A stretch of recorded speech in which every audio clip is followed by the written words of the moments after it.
Bom dia, gente. Eu trago a paz para vocês, a palavra de Deus, que é espírito e é vida.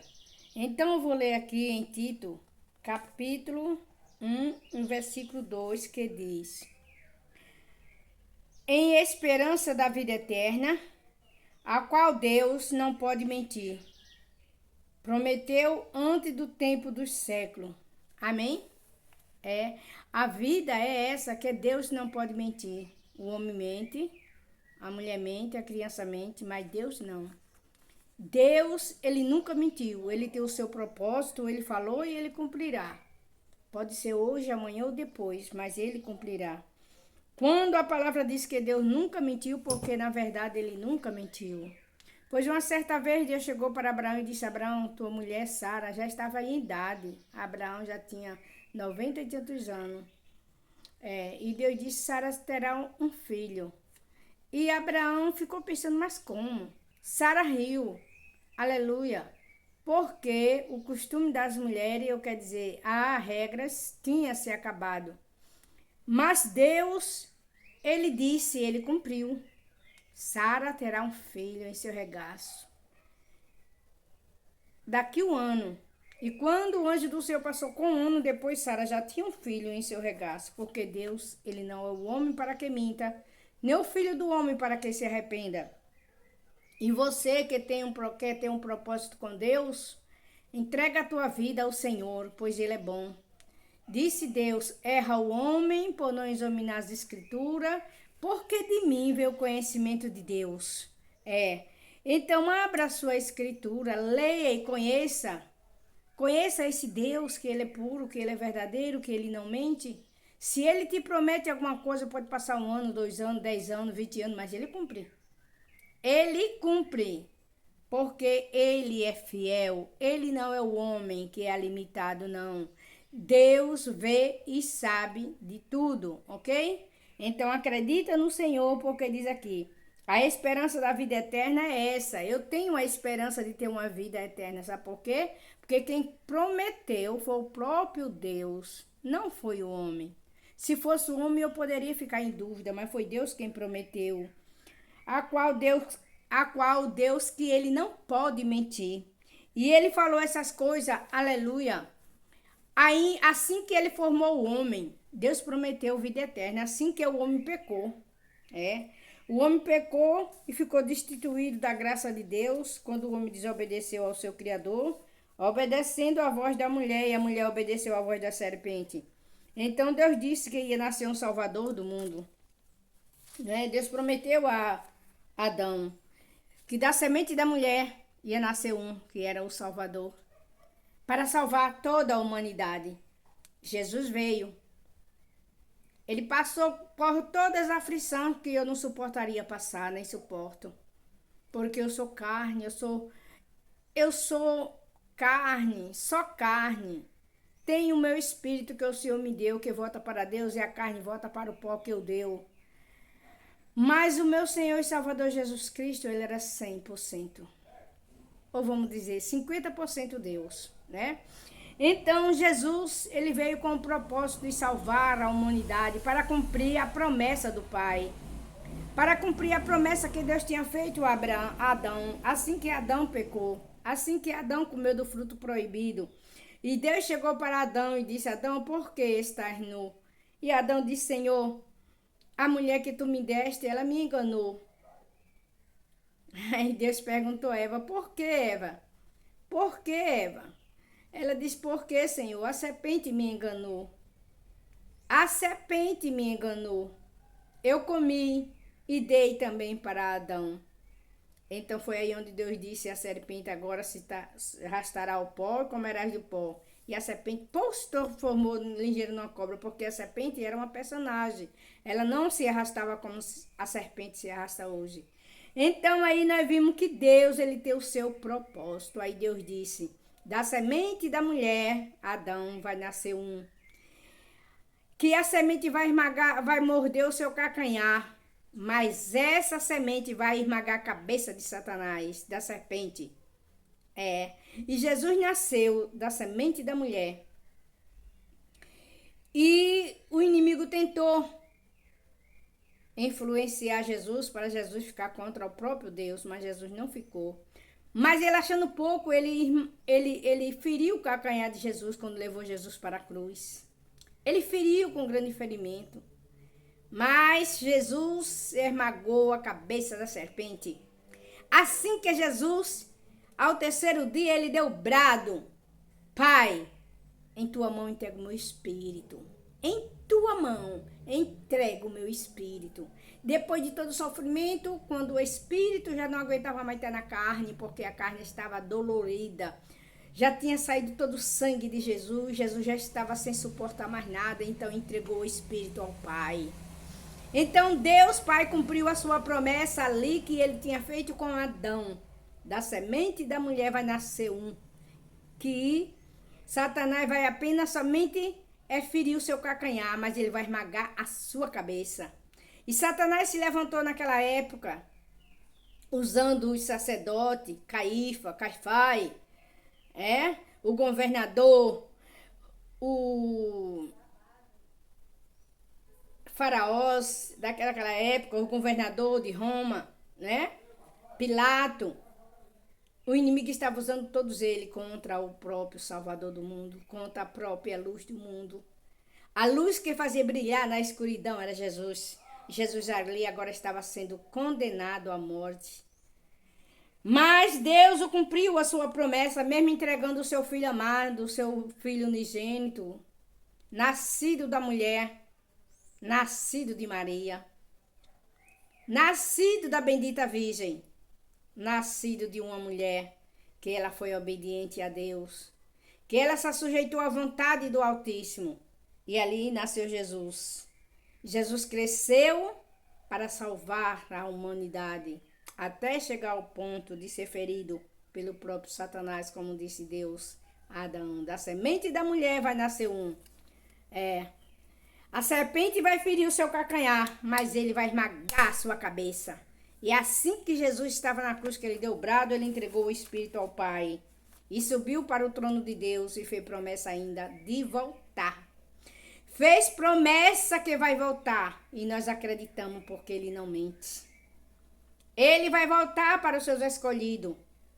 E nós estamos também sendo amargados, esmagados.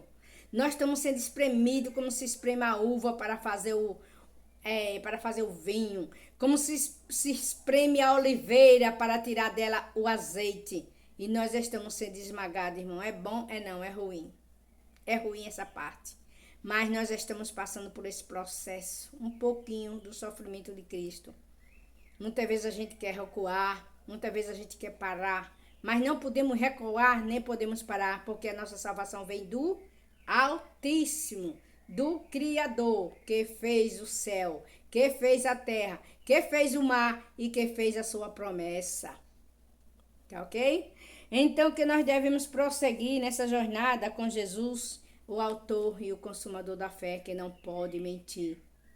O homem faz promessa, mas muitas vezes ele não pode cumprir a sua promessa. Então ele mentiu porque ele falou aquilo que ele não podia fazer. Não é que ele vai mentir já pensando que vai dizer aquilo para não cumprir, não. Ele muitas vezes ele diz querendo cumprir, mas chega um momento que ele não pode cumprir o que prometeu. Sabe por quê? Porque só quem fala a verdade só é o Altíssimo. Só quem fala a verdade é Jeová. Só quem fala a verdade é Deus Todo-Poderoso. Só quem fala a verdade é o Altíssimo. Aquele que formou os céus, a terra e o mar e tudo que nele há. Então é nessa promessa que nós devemos esperar. Na promessa do Altíssimo, que não pode mentir. E nós agora estamos chegando ao fim. Nós agora estamos chegando ao fim de tudo.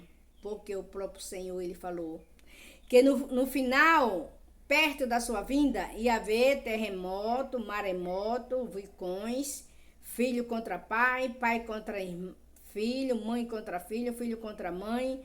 E haverá nação contra nação, reino contra reino, é o que a gente está vendo.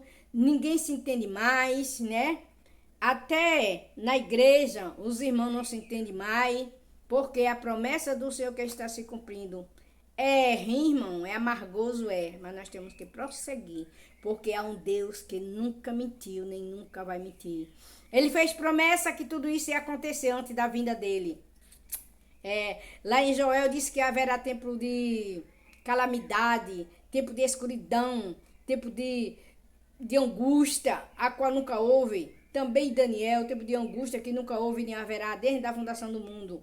Mas os eleitos de Deus, os entendidos, entenderão tudo. Eles resplandecerão como a estrela da manhã.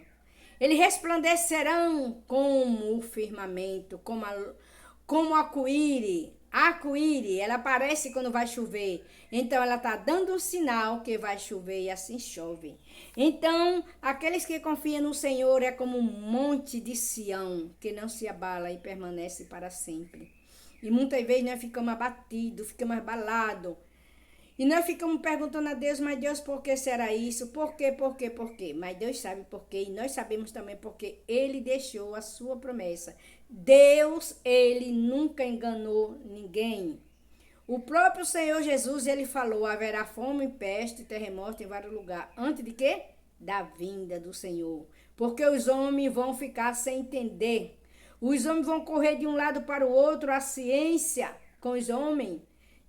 Vão correr de um lado para o outro, procurando entender, procurando descobrir o que está acontecendo. Mas eles não vão entender, nem vão descobrir, se ele não olhar para o Altíssimo, Consumador e o Autor da fé.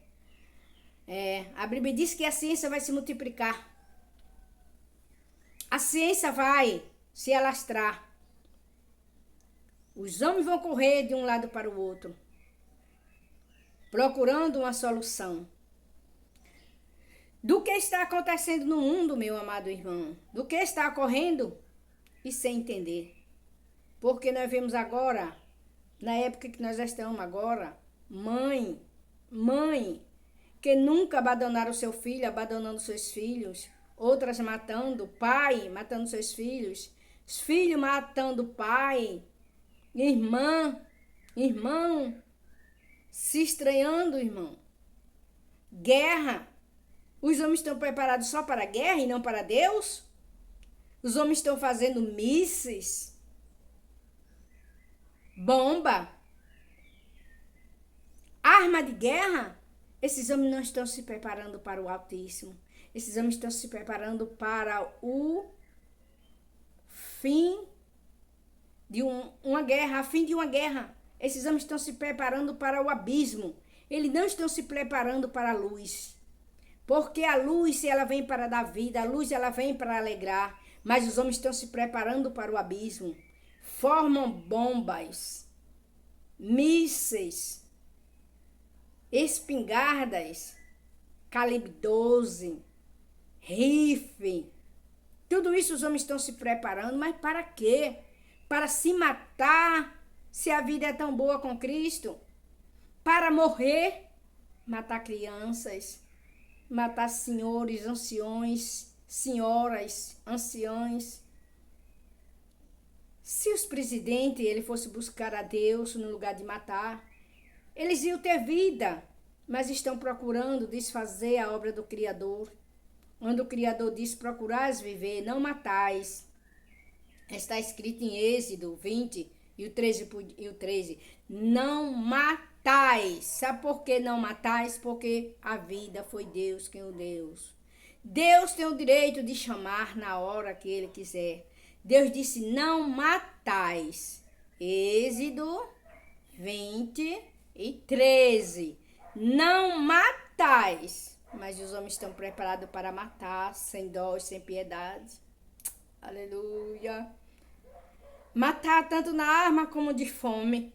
Porque quando eles fazem a guerra deles, muitos estão morrendo de fome porque a cidade toda inteira fecha.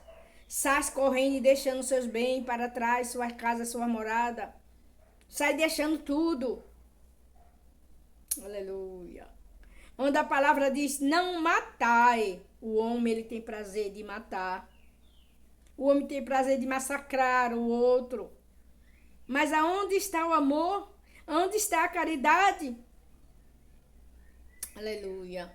Glorificado e exaltado seja o nome do nosso Deus, que reina e que vive para todo sempre, e que contempla o bom e o ruins, e que está vendo tudo o que está se passando aqui na terra que ele deu ao homem, para o homem procriar.